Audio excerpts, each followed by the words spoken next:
नमस्कार विद्यार्थी मित्रांनो, आज आपण इयत्ता 10वी इतिहास विषयाअंतर्गत प्रकरण क्रमांक 5 प्रसार माध्यमे आणि इतिहास या प्रकरणाचा आज आपण अभ्यास करणार आहोत. परीक्षेच्या दृष्टीने अत्यंत महत्त्वाचं असं हे प्रकरण आहे. गेल्या वर्षीची मार्च बोर्डाची प्रश्नपत्रिका जर तुम्ही पाहिली, या प्रकरणावर काही प्रश्न विचारलेले आपल्याला निदर्शनास येईल. प्रसार माध्यमे आणि इतिहास या पाठातील आपण प्रसार माध्यमांची ओळख, प्रसार माध्यमांचा इतिहास, वर्तमानपत्रे, त्या वर्तमानपत्राची संकल्पना काय किंवा व्याख्या काय, त्या वर्तमानपत्रांची पूर्वसुरी काय, कोणकोणती वर्तमानपत्र स्वातंत्र्यपूर्व अवस्थेत भारतामध्ये उदयाला आली, या वर्तमानपत्रांनी काय कार्य केले आणि नियतकालिक यांचा आपण अभ्यास करणार आहोत. सर्वप्रथम आपण प्रसार माध्यमांची ओळख अभ्यासणार आहोत. आपल्या पाठाचं नाव आहे प्रसार माध्यमे आणि इतिहास. याच्या अनुषंगाने प्रसार माध्यमांची ओळख आपण अभ्यासूया. पहा विद्यार्थी मित्रांनो, प्रसार माध्यमे या शब्दाचा जर आपण विचार केला, मराठीच्या व्याकरणाच्या दृष्टीने हा सामासिक शब्द आहे. जोड शब्द म्हणजे सामासिक शब्द.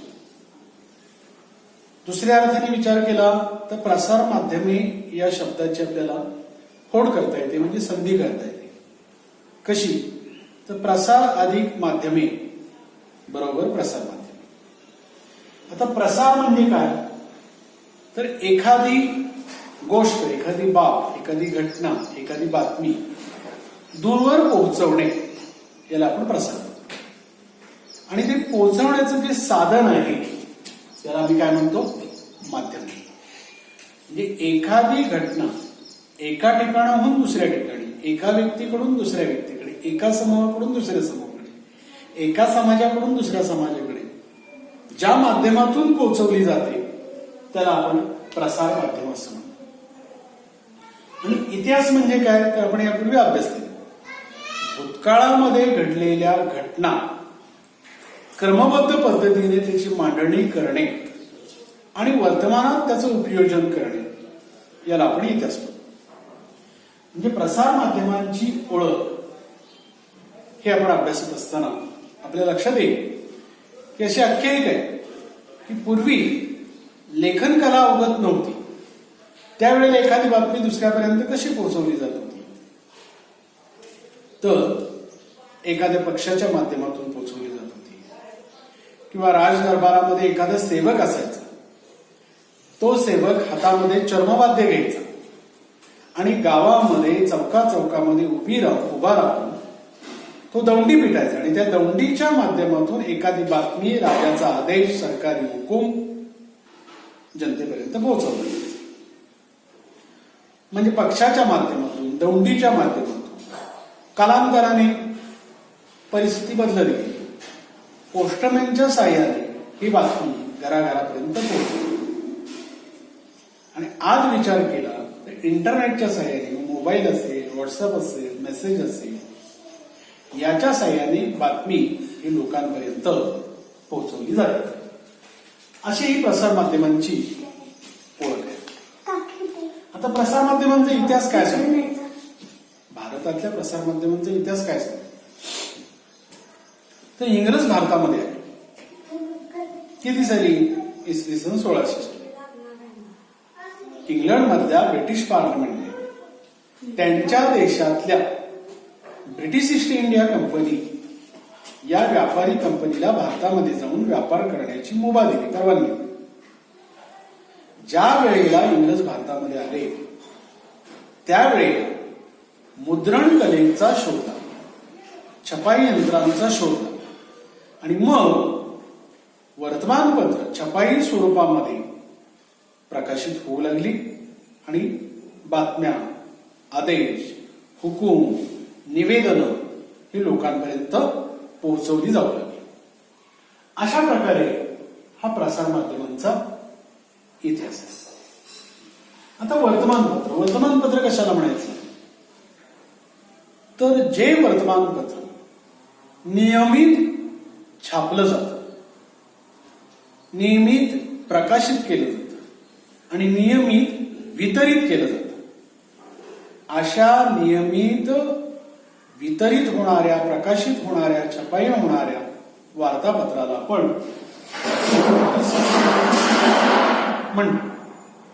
आता हे वर्तमानपत्र, त्यालाच आपण दैनिक म्हणतो, त्यालाच आपण वृत्तपत्र म्हणतो, त्यालाच आपण वार्तापत्र म्हणतो, त्यालाच आपण वर्तमानपत्र असं म्हणतो. उदाहरणार्थ, आपल्या प्रत्येकाच्या घरी रोज सकाळी दैनिक सकाळ असेल, केसरी असेल, मत असेल, पुढारी असेल, तरुण भारत असेल, नवा काळ असेल, अशी काही वृत्तपत्र दररोज येत असतात. अशा प्रकारे या वर्तमानपत्रातून आपल्याला काय काय पाहायला मिळतं? वर्तमानपत्रातून रोजच्या घडणाऱ्या घटना असतील, बातम्या असतील, मनोरंजनाची माहिती असेल, शब्दकोडे असतील, अग्रलेख असेल, आरोग्यविषयक माहिती असेल, असा विविध प्रकारचा मजकूर वृत्तपत्रातून आपल्याला वाचायला मिळतो. आणि ही वृत्तपत्र स्थानिक पातळीपासून, म्हणजे गाव पातळीपासून गाव, तालुका, जिल्हा, विभाग, राज्य, देश आणि जागतिक पातळीपर्यंत ही वृत्तपत्र प्रकाशित होतात आणि वितरित होतात. अशा प्रकारे हा वृत्तपत्रांचा आशय आहे किंवा संकल्पना आहे किंवा डेफिनेशन जर आपण व्याख्या म्हणतो.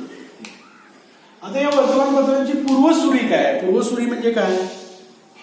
तर ब्रिटिश भारतामध्ये येण्यापूर्वी किंवा इसवी सणापूर्वी, आता इसवी सन पूर्व, इसवी सन आणि इसवी सणानंतर ही संकल्पना काय आहे?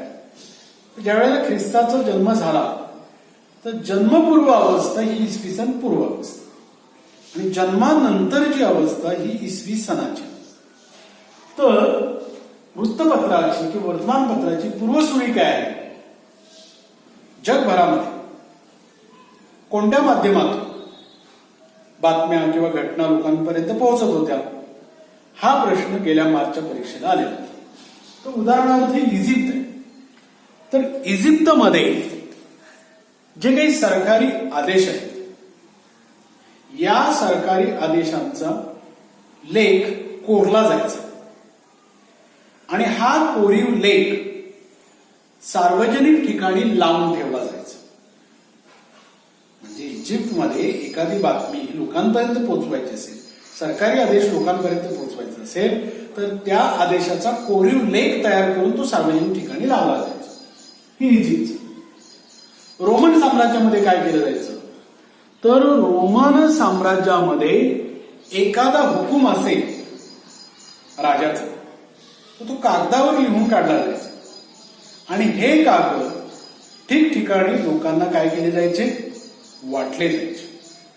म्हणजे इजिप्तमध्ये कोरीव लेख हा सार्वजनिक ठिकाणी लावला जायचा. रोमन साम्राज्यामध्ये एखादा सरकारी आदेश कागदावर लिहून ते कागद वाटले जायचे. किंवा रोममध्ये वार्तापत्र आहे ते सार्वजनिक ठिकाणी चिकटवून ठेवले जायचे. याचबरोबर चीन देश आहे, इंग्लंड देश आहे.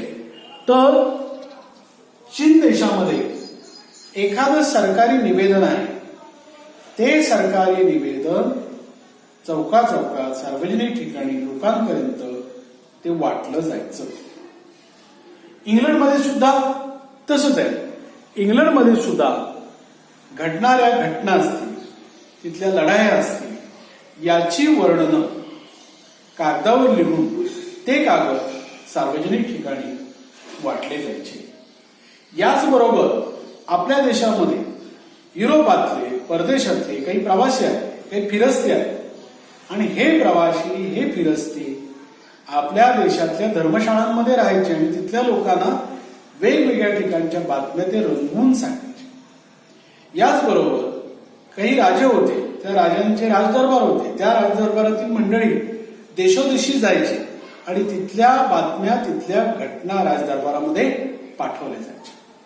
म्हणजे आज आपल्याला घरोघरी वर्तमानपत्र मिळतं आणि स्थानिक पातळीपासून जागतिक पातळीपर्यंतच्या बातम्या आपल्याला घरपोच मिळतात, वाचायला मिळतात, पाहायला मिळतात.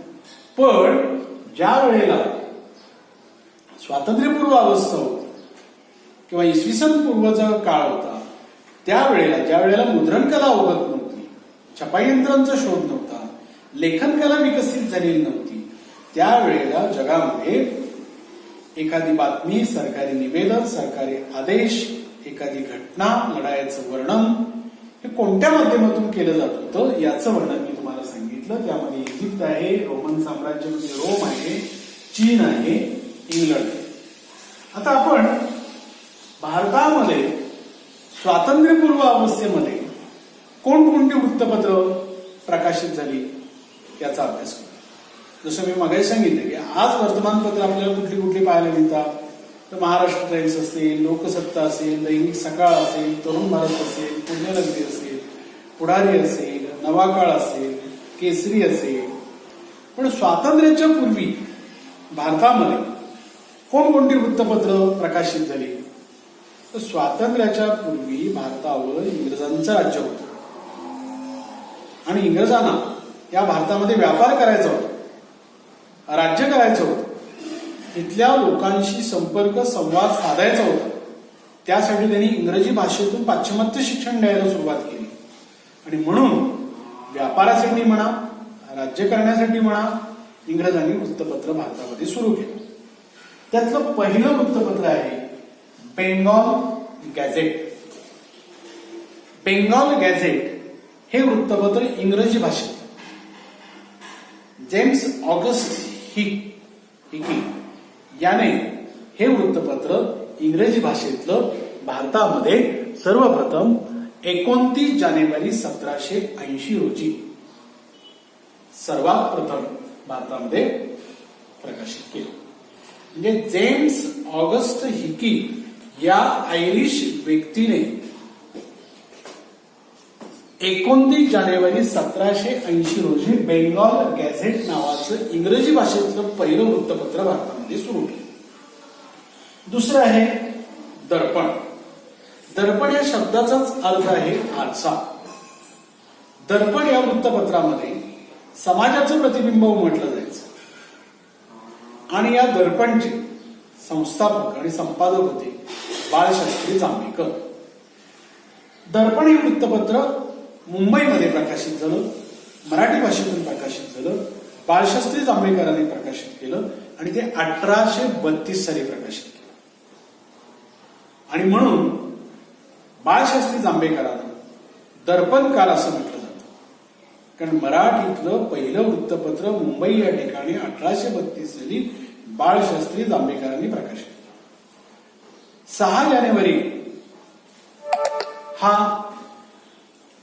बाळशास्त्री जांभेकरांचा जन्मदिन. तो सर्वत्र पत्रकार दिन म्हणून साजरा केला आणि त्यावेळेला या दर्पण वृत्तपत्रातून त्यावेळच्या समाजाची सामाजिक असेल, राजकीय असेल, आर्थिक असेल, धार्मिक असेल बाबींचा उल्लेख दर्पण या वृत्तपत्रातून केलेला आपल्याला पाहायला मिळतो. आता उदाहरणार्थ दर्पण वृत्तपत्रातून काय काय बातम्या प्रकाशित झाल्या त्यावेळेला स्वातंत्र्यपूर्व अवस्थेत? तर रशिया भारतावर आक्रमण करण्याची भीती ही बातमी प्रकाशित. दुसरं राजाराम मोहन राय ज्यांनी बंगालमध्ये सतीची चाल बंद केली, त्या राजाराम मोहन रायनी इंग्लंडमध्ये काय कार्य केलं त्याची बातमी दर्पणमध्ये आली. आणखी कोलकाता या ठिकाणी थिएटरची सुरुवात ही एक बातमी दर्पणमध्ये. त्याचबरोबर स्वच्छतेसाठी मंडळीची स्थापना ही एक बातमी दर्पणमध्ये. त्याचबरोबर ब्रिटिश ईस्ट इंडिया कंपनीची 3 इलाख्यातील आर्थिक जमा खर्च ही बातमी दर्पणमध्ये. त्याचबरोबर विधवा विवाहाला प्रोत्साहन ही बातमी दर्पणमध्ये आहे. अशा प्रकारे दर्पण या वृत्तपत्रामध्ये सामाजिक असेल, आर्थिक असेल, सांस्कृतिक असेल, राजकीय असेल, धार्मिक असेल, या बाबींचा उल्लेख दर्पण वृत्तपत्रामध्ये झालेला आपल्याला पाहायला मिळतो. त्यानंतर प्रभाकर हे वृत्तपत्र. प्रभाकर हे वृत्तपत्र भाऊ महाजन यांनी सुरू केले आणि या वृत्तपत्रामध्ये दोन गोष्टी प्रकर्षाने आपल्याला जाणवतात. एक म्हणजे फ्रेंचांचं बंड, त्यालाच आपण फ्रेंच राज्यक्रांती म्हणतो, की ज्या फ्रेंच राज्यक्रांतीने जगाला स्वातंत्र्य, समता आणि बंधुता ही मानवी मूल्य दिली, त्या फ्रेंचांचा इतिहास प्रभाकर या वृत्तपत्रामध्ये त्या काळी झालेला आपल्याला पाहायला. आणखी एक महत्वाची गोष्ट प्रभाकर या वृत्तपत्रामध्ये शतपत्र, शत म्हणजे काय, 100, गोपाळ हरी देशमुख, त्यांनाच आपण लोकहितवादी असं म्हणतो. या लोकहितवादींची शतपत्र या प्रभाकर मधून प्रकाशित झालेली आपल्याला पाहायला. त्याचबरोबर आणखी एक वृत्तपत्र ज्ञानोदय. ज्ञानोदयचा अर्थ ज्ञानाचा उदय. या वृत्तपत्राचं एक फार मोठं वैशिष्ट्य की भारतामध्ये या वृत्तपत्रामध्ये पहिलं चित्र छापून आणण्याचा मान हा ज्ञानोदयकडे जातो. मग कोणतं चित्र ज्ञानोदयने आपल्या वृत्तपत्रामध्ये छापलं? एक आशिया खंडाचं चित्र आणि 2 युरोप खंडाचं चित्र. 1842 मध्ये आशिया खंडाचं चित्र ज्ञानोदय या वृत्तपत्रामध्ये छापलं गेलं. 1851 मध्ये युरोप खंडाचं चित्र ज्ञानोदयमध्ये छापलं गेलं. 1852 मध्ये टेलिग्राफ, विजेच्या साह्याने एखादा संदेश पाठवता येतो, त्याला आपण टेलिग्राफ म्हणतो, याची नोंद या ज्ञानोदयमध्ये 1852 साली झालेली आपल्याला पाहायला मिळते. 1853 मध्ये ज्ञानोदयमध्ये एक शीर्षकाचा लेख आला. ते शीर्षक होतं चाक्या मसोबा. म्हणजे काय, 1853 साली मुंबई ते ठाणे इंग्रजांनी पहिली रेल्वे चालू केली. याचा उल्लेख चाक्या मसोबा या शीर्षकाखाली ज्ञानोदयमध्ये आढळून येतो. आणि आणखी एक महत्वाची गोष्ट ज्ञानोदयमध्ये आढळून येते. 1857 राष्ट्रीय उठाव, 1857चं बंड, ज्याला आपण स्वातंत्र्याचं पहिलं युद्ध मानलं जातं, याचा उल्लेख सुद्धा ज्ञानोदयमध्ये आढळून येतो. म्हणजे ज्ञानोदयाचं आपण जर क्रमशः जर बघितलं गेलं तर 1842 आशिया खंडाचं चित्र, 1851 युरोप खंडाचं चित्र, 1852 टेलिग्राफ, 1853 रेल्वे, 1857 राष्ट्रीय उठाव, याचा उल्लेख आपल्याला ज्ञानोदयमध्ये